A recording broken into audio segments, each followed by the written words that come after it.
Bonjour à tous et bienvenue pour une nouvelle vidéo Marprod. Alors, qu'est-ce que j'ai sous les yeux? Et voilà. Donc c'est enfin arrivé, c'est cool.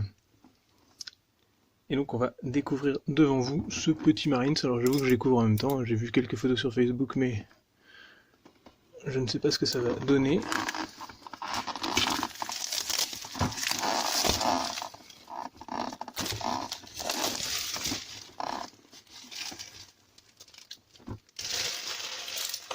Ok, alors qu'est-ce que ça vaut? Ça c'est bizarre. Alors, je sais pas si vous voyez à la caméra, mais voilà, il y a des... C'est un peu... C'est pas gras, c'est de la colle. Comme si... Ouais, c'est bizarre. Comme si la boîte avait été salie, puis que ça avait été essuyé, mais pas nettoyé. Et du coup, c'était vraiment sous le cellophane, donc c'est un peu dommage pour la qualité du visuel, on va dire. Bon, sinon, trêve de plaisanterie. Donc, qu'est-ce que ça donne, cette boîte?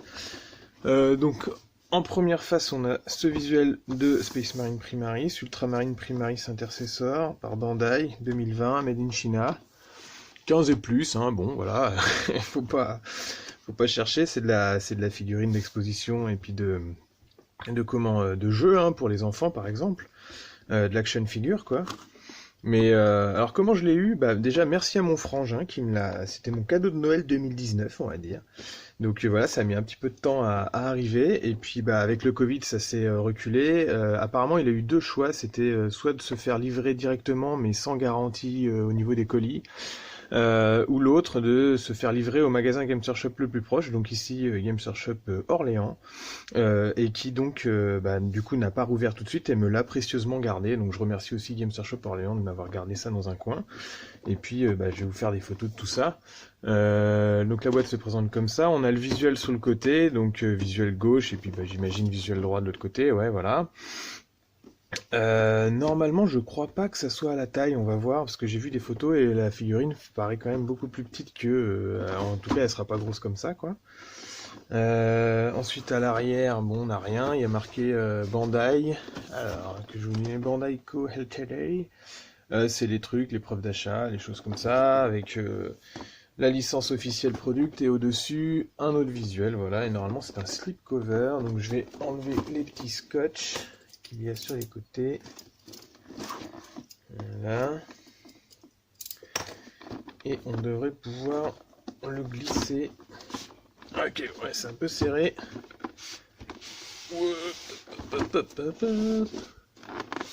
Yes. Alors c'est typiquement, il y en a qui diront que c'est le produit qui n'était pas nécessaire, qui était un peu inutile et tout. Mais par définition, tout ce qui est inutile est absolument indispensable. Et alors bon, j'aurais pas pleuré si je l'avais pas eu, hein, bien sûr, mais c'est vraiment une production limitée, donc je sais pas, pour le côté collection, moi j'aime bien. Alors je suis pas pro Marines, hein, même si je suis en train de faire le projet de mon chapitre, mais en tout cas c'est de la belle c'est de la belle production quand même. Je trouve que c'est sympa d'avoir fait ce genre de truc. Faut décliner un peu les licences, j'imagine que voilà. Donc ok, ça se présente comme ça. Bah ouais, bah forcément. Alors on a de nouveau le même visuel. Là on a le visuel arrière ici, avec le pactage dorsal et puis les trucs. On va voir si c'est peint comme ça. Et donc ça ici. Après encore du petit scotch. Voilà, ça c'est parti. Ah, il y en a un là. Alors pour ceux qui n'ont pas vu, j'ai fait une petite vidéo, je vais vous mettre maintenant ici, et qui est un peu l'ancêtre de ce genre de figurines qui était à l'origine fait par Forge World, hein, des figurines de collection un peu plus grosses que ce qui existe. Ah, on a un beau doré au fond. Et donc, on arrive sur la figue. Donc si vous n'avez pas vu la première vidéo, je vous invite à aller la voir. Ok, ah putain, il y a plein de petits scotch. Je les découpe.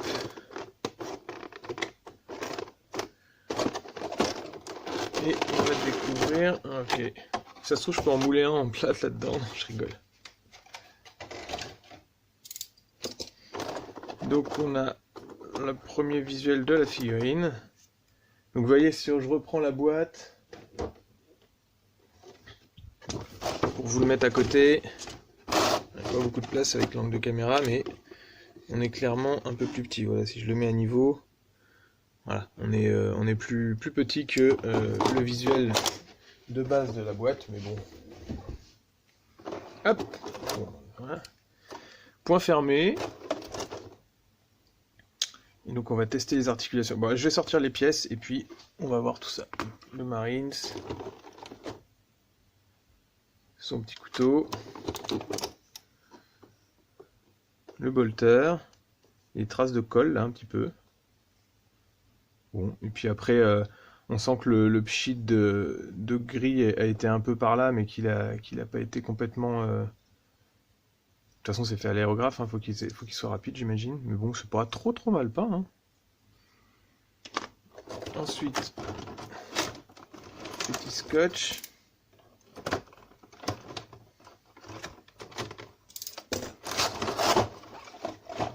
Yes. C'est bien emballé en tout cas. Hein. Il y a des petits scotch partout.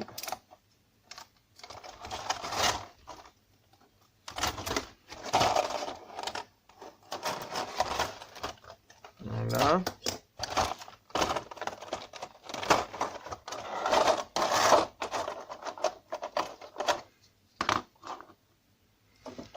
Le pactage est 4 mains différentes.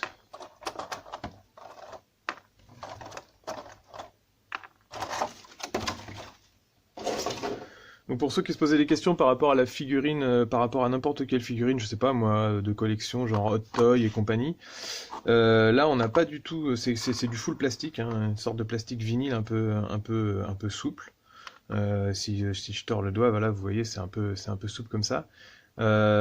C'est difficile à décrire, mais on va dire c'est à la fois assez dur pour être comment solide et ne pas se déformer sous la pression, et à la fois assez souple pour pas être cassant.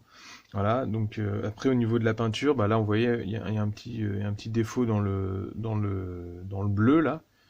Bon, c'est des choses que je corrigerai pas, hein, je vais pas m'amuser à la repeindre, hein, c'est une figurine de collection, donc je vais pas faire l'affront de changer ça. C'est pareil que comme les figurines action figure, il y a aucune, là c'est du tout plastique, il y a aucune moulage métal, hein, c'est pas du die cast comme on peut avoir sur certaines figurines de collection. Mais c'est du full articulé et on va voir si c'est accurate comme on dit dans le milieu par rapport aux figurines de jeu. Et là, franchement, ça me paraît plutôt pas mal. Donc pour tester des poses ou des choses comme ça, c'est sympa. Ah ouais, ça c'est marrant. Tiens, ils ont fait un petit, si je peux tourner le bras, sur ces, donc ça c'est des tassettes, hein, ces pièces d'armure là sur les armures médiévales, on appelle ça des tassettes. C'est ce qui se mettait par-dessus les cuissardes. Et sur les figurines, il n'y a pas cet élément-là qui est représenté, mais là, je pense pour avoir le côté mobile, ils ont été obligés de faire des petites entorses pour faire ce genre de connexion là. Mais dans un sens, c'est plus réaliste parce que sur la figurine, on se demande comment ça se pose, hein, parce que c'est souvent collé directement sur cette truc-là et même un peu fondu dans la figurine. Là, auquel cas, c'est plus réaliste comme ça. Ça permet certainement de faire les trucs. Au niveau de la peinture, bah, c'est pas si mal fait que ça, je dirais, hein, franchement.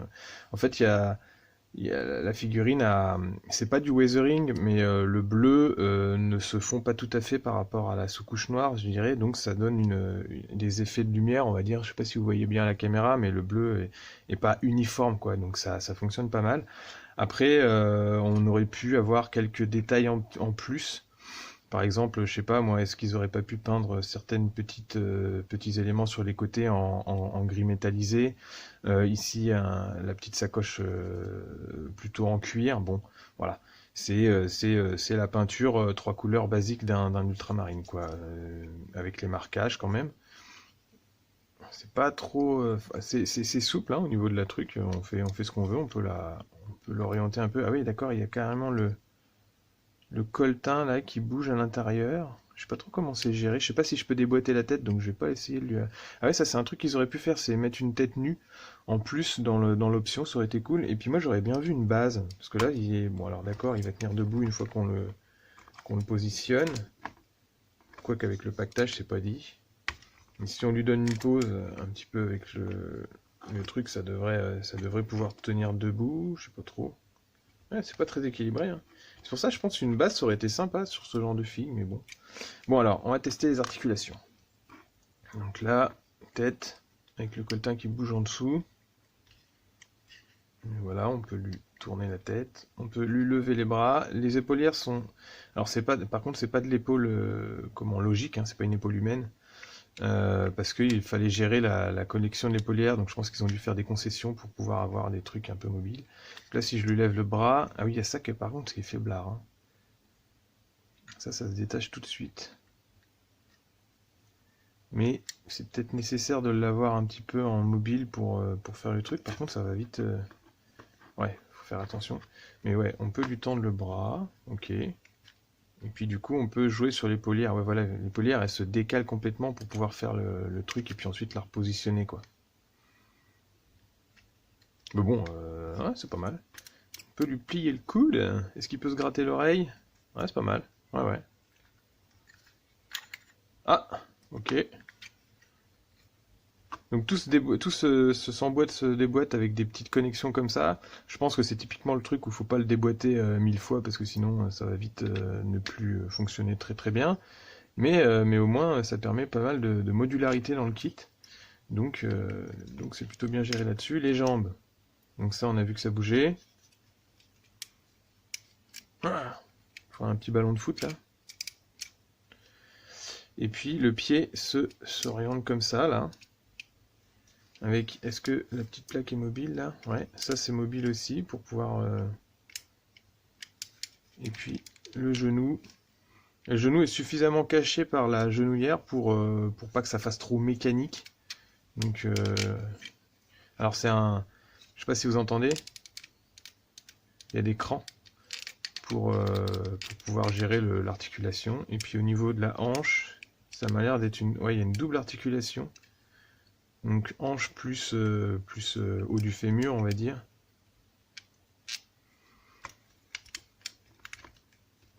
Hop, pas trop mal. Avec le paquetage, donc le paquetage, bah ça a l'air d'être ouais, ça a l'air d'être emboîté, enfin vissé ensuite. Le paint est pas trop mal, avec des petits décalcos, et puis ça s'emboîte directement comme ça. Donc là on a vraiment le visuel du Marines, hein, qu'on attendait. Et donc, si je lui mets son bolter, faut lui changer les mains. Tous les Space Marines sont plutôt des droitiers, donc on va lui mettre cette main là. Alors je sais pas comment ça s'emboîte bien. Faut pas hésiter à forcer un peu parce que c'est quand même assez souple, hein. Et du coup, hop, un gros bolter. Et donc du coup cette main là, ouais, l'autre main, on peut soit mettre, on peut mettre les deux en fait. On peut le mettre, on peut lui faire tirer à gauche si on veut, ou alors on peut lui mettre le couteau en mode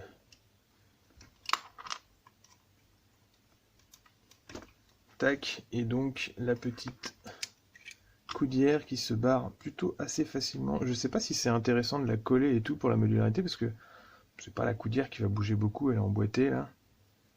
Donc est-ce que je peux pas mettre un tout petit point de... Pas de la colle glue, mais de la colle blanche, comme ça pourrait être détachable. Parce que là, sinon, ça va se barrer tout le temps.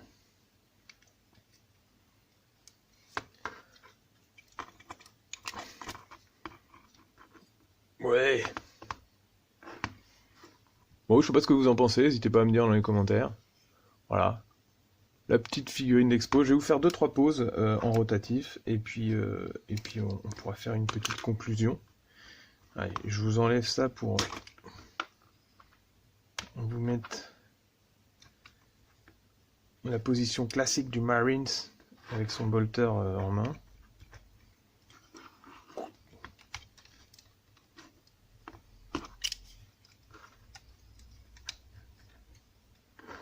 Tadam!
Donc en tout cas, bah, voilà pour ce petit Open the Box, hein.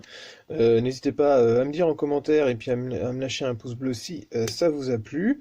J'essaierai de répondre à tout le monde. Et puis, alors pour ceux qui n'ont pas vu la figurine à côté d'une figurine classique, voilà, on est sur ce rapport d'échelle, hein, par rapport à une figurine plastique normale de Primaris. Et au niveau taille, on est sur un normalement 18 centimètres de haut à peu près en haut du casque, un peu moins, on va dire aux yeux, on est à 16 centimètres et 10, allez, 11 centimètres de large pour ceux qui veulent la mettre dans une vitrine éventuellement. Mais en tout cas, moi je suis agréablement surpris de la qualité de la figurine et je pense que ça va finir bah, certainement, alors pas en statue, mais en déco sur les tables de jeu à côté ou des choses comme ça. Peut-être en statue, ça pourrait passer aussi, hein, avec un piédestal et tout. C'est peut-être ce qui manque. Sur les premiers visuels, je ne sais pas si vous vous souvenez de ce qui était sorti sur Warhammer Community. La figurine n'était pas tout à fait comme ça, c'était globalement celle-là. Par contre, il y avait une déco ici qui avait été spoilée, on va dire. Donc je sais pas si c'était voulu ou pas, s'il y aura d'autres modèles derrière. Et il y avait ici sur le haut du bolter qui pendait un sceau de pureté. Ce qui d'ailleurs manque un petit peu sur la figurine, parce que le sceau de pureté est quand même caractéristique à Games et puis à son côté gothique. Et je pense que pour une figurine de Primaris comme ça aurait été sympa d'en mettre un dans un coin ou un petit truc comme ça.